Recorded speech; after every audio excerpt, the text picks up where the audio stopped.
అనిల్ కుమార్ గారు, సరే చెప్పండి. చూసుకుంటే చర్చలు అయితే ఒక కొలికి రాలేదు. ఇరాన్ ఇజ్రాయెల్ యుఎస్ వార్ది ఏదైతే ఉందో ఏదో ఒక పాయింట్ దగ్గర విభేదాలు వచ్చి ఆగిపోవడం ప్రతిష్టంభన చూస్తున్నాము. అలాగే క్రూడ్ ఆయిల్ $100 పైన ఇంకా కొనసాగుతూ ఉన్నాయి. సో గోల్డ్ తులం బంగారం వచ్చేసి 1,20,000కే ఏమన్నా చేరుకునే అవకాశం ఉందా? ఆ మార్క్ టచ్ అవ్వచ్చు అంటారా? సో మీ క్వశ్చన్ చాలా బాగుంది. అంటే చాలా మంది ఆశ అయితే తప్పులేదు, బట్ 1,20,000కి వచ్చే ఛాన్స్ అయితే పెద్దగా లేదండి.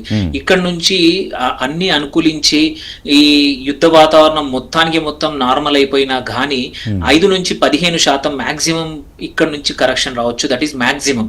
ఏది అంతే తప్ప అంత ఎక్కువగా అంటే ఇప్పుడు 1,50,000 దగ్గర నుంచి 1,20,000 కంటే వచ్చేంత పరిస్థితులు అయితే ఇప్పుడు కనపడట్లేదు. ఎందుకంటే ఇప్పుడున్న ఈ వెదర్ ఇట్ ఈస్ అంటే near term are short term లో షార్ట్ టర్మ్ లో ఒక్కసారి 1,30,000 దగ్గర టచ్ అయ్యే అవకాశాలు ఉన్నాయి కానీ బట్ 1,20,000 దగ్గరికి మాత్రం కనబడట్లేదు. ఎందుకంటే చాలా మంది వెయిట్ చేస్తా ఉన్నారు. చాలా పెన్షన్ ఫండ్సే కానీ సెంట్రల్ బ్యాంక్సే కానీ ఆర్ ఈటీఎఫ్ ల కోసం కూడా చాలా మంది ఇన్వెస్ట్ చేయడానికి ఎనీ షార్ట్ ఫాల్ అనేది మళ్ళీ ఫ్రెష్ బయింగ్ చూస్తాం అనమాట. అందుకోసమే మనం చూసాం ఒక్క రోజే తప్ప 1,40,000 కన్నా ఒక్క రోజే తగ్గింది. అది కూడా కొద్దిసేపే, కొన్ని గంట సేపే తగ్గింది. ఎందుకంటే ఎనీ కరెక్షన్ దగ్గర బయ్యర్స్ రెడీగా ఉన్నారు, వెయిట్ చేస్తా ఉన్నారు. అండ్ కొన్ని central banks already, south Korea central bank కానీ ఈవెన్ ఇండియన్ మన పెన్షన్ ఫండ్స్ కూడా రెడీగా ఉన్నాయి, కొంటా ఉన్నాయి ఎవ్రీ టైం. సో ఉంటే గింటే 1,40,000 వరకు వచ్చినా పర్లేదు కానీ అంతకన్నా తగ్గడం మాత్రం చాలా కష్టము ఉన్న పరిస్థితుల్లో. సో అండ్ ఆల్సో ఏంటంటే ఇవి ఒక యుద్ధంతో పాటు యుఎస్ లో ఇంట్రెస్ట్ రేట్లు కూడా చాలా ఇంపార్టెంట్. యుఎస్ ఇవాళ రేపు ఎంపీసీ మీటింగ్ ఉంది యుఎస్ లో. అక్కడ ఇంట్రెస్ట్ రేట్లు ఎలా అవుతాయి, షాక్ మన పైకి వెళ్తాయా లేకపోతే అలాగే ఉంచుతారా, దాన్ని బట్టి కూడా మొత్తం డిమాండ్ అనేది గోల్డ్ కు మారుతుంది. ఇంట్రెస్ట్ రేట్స్ పెరిగితే మాత్రం బాండ్స్ అట్రాక్టివ్ గా ఉంటాయి. అప్పుడు అటువైపు ఎక్కువగా ఇన్వెస్టర్లు మళ్ళీ అవకాశం ఉంది. అప్పుడు గోల్డ్ మీరు అన్నట్టు ఒక 5% to 10% కరెక్షన్ రావచ్చు. But it's only short term, it won't be long term. కోసం మాత్రం బంగారం పక్కా పెరుగుతుంది. అంటే మిగిలిన అన్ని రీజన్స్ అయితే ఇంటాక్ట్ ఉన్నాయి. షార్ట్ టర్మ్ మాత్రం చిన్న కరెక్షన్ పాసిబుల్ అండి. 1,20,000 సార్ రూపీ కూడా ఫ్లక్చుయేషన్స్ లోన్ అవుతుంది, మళ్ళీ 94.70కి టచ్ చేసింది. దీని ఇంపాక్ట్ గోల్డ్ అట్లాగే సిల్వర్ మీద ఎలా ఉండే అవకాశం ఉంది? సో ఒకటి ఇప్పుడు మనము డిస్కస్ చేస్తున్నట్టు చమురు ప్రైస్ ఎక్కువగా ఉన్నంత కాలము రూపీ వీక్నెస్ అనేది ఇంటాక్ట్ ఉంటుంది. ఎందుకంటే అటు యుఎస్ డాలర్ ఇండెక్స్ అనేది స్ట్రాంగ్ అవుతుంది. చమురు $80 పైన ఉంటే యుఎస్ డాలర్ అనేది స్ట్రెంగ్త్ ఎక్కువ ఉంటుంది. సో మన రూపీ తగ్గాలి అంటే మాత్రం కంపల్సరీ చమురు ప్రైస్ మళ్ళీ $80 కన్నా కిందికి రావాలి.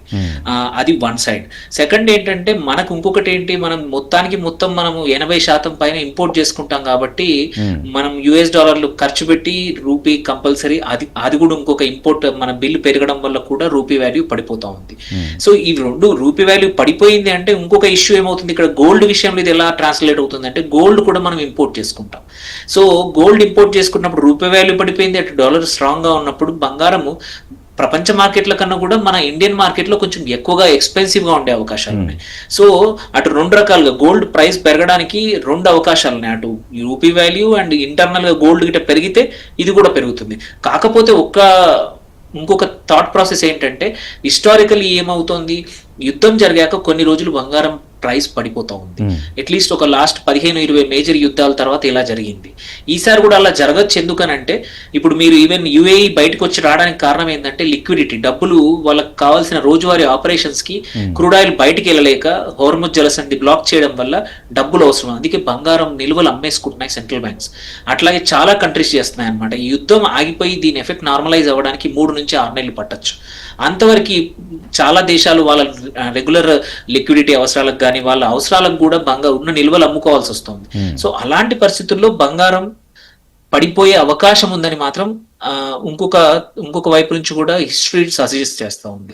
సో ఈసారి చూడాలి మరి అటు ఇంట్రెస్ట్ రేట్స్ ఎటువైపు గెలుస్తుందా, అటు బంగారం పైకి వెళ్తుందా, యుద్ధం తర్వాత తగ్గుతుందా అనేది మాత్రం చూడాలి. బట్ షార్ట్ టర్మ్ లో మాత్రం చాలా వోల్టిలిటీ అనేది మాత్రం ఉంటుందనేది మాత్రం నిజం. మీరు అన్నట్టు సార్ అడిగారు టార్గెట్ ఏంటని, డిసెంబర్ ఆ తర్వాత మాత్రం Q4 ఆ టైంలో మాత్రం మళ్ళీ బంగారం ఇంతకు ముందు లాగా జనవరిలో వచ్చినట్టు ఒక $5,000 టచ్ కావచ్చు. బట్ నెక్స్ట్ 6 months మాత్రం చాలా వోల్టైల్ ఉంటుంది.